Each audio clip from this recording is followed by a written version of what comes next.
റെയിൽവേയിൽ നിയമനം നൽകാമെന്ന് പറഞ്ഞ് തട്ടിപ്പ് നടത്തിയ യുവാവിനെ കോട്ടയത്ത് പോലീസ് അറസ്റ്റ് ചെയ്തു. കേരള ബ്ലാസ്റ്റേഴ്സ് ടീം അംഗമാണെന്ന് തെറ്റിദ്ധരിപ്പിച്ചായിരുന്നു തട്ടിപ്പ്.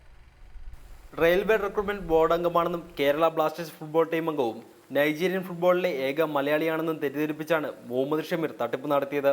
Railway ticket checker, civil surgeon എന്നീ ഒഴിവുകളിൽ നിയമനം നൽകാമെന്ന് ഉദ്യോഗാർത്ഥികളെ പറഞ്ഞ് വിശ്വസിപ്പിക്കുകയായിരുന്നു ഇയാൾ.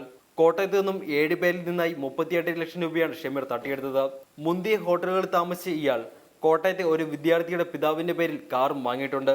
ഉദ്യോഗാർത്ഥികളെ ചെന്നൈയിൽ എത്തിച്ച ശേഷം ഫിസിക്കൽ ടെസ്റ്റും മെഡിക്കൽ ടെസ്റ്റും നടത്തി വ്യാജമായി നിർമ്മിച്ച നിയമന ഉത്തരവ് നൽകിയിരുന്നു.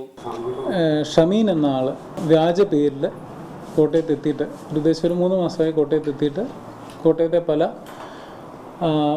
സ്റ്റാർ ഹോട്ടലുകളും താമസിച്ചുകൊണ്ട് അയാളുടെ പേര് മാറ്റി പറഞ്ഞുകൊണ്ട് റെയിൽവേ റിക്രൂട്ട്മെൻറ്റ് ബോർഡിലെ അംഗമാണ് അയാളെന്ന്, ഈ റെയിൽവേയിലേക്ക് മെഡിക്കൽ രംഗത്തും അല്ലാതെ ടിക്കറ്റ് ചെക്കർ ആ രംഗത്തും ഒക്കെ ആയിട്ട് ജോലി വാങ്ങിക്കൊടുക്കാമെന്ന് പറഞ്ഞിട്ട് കോട്ടയം സ്വദേശികളായ ഉദ്ദേശം 7ഓളം ആൾക്കാരിൽ നിന്ന് ഉദ്ദേശം 38 ലക്ഷം രൂപയോളം പറ്റിച്ച ഒരു കേസാണിത്.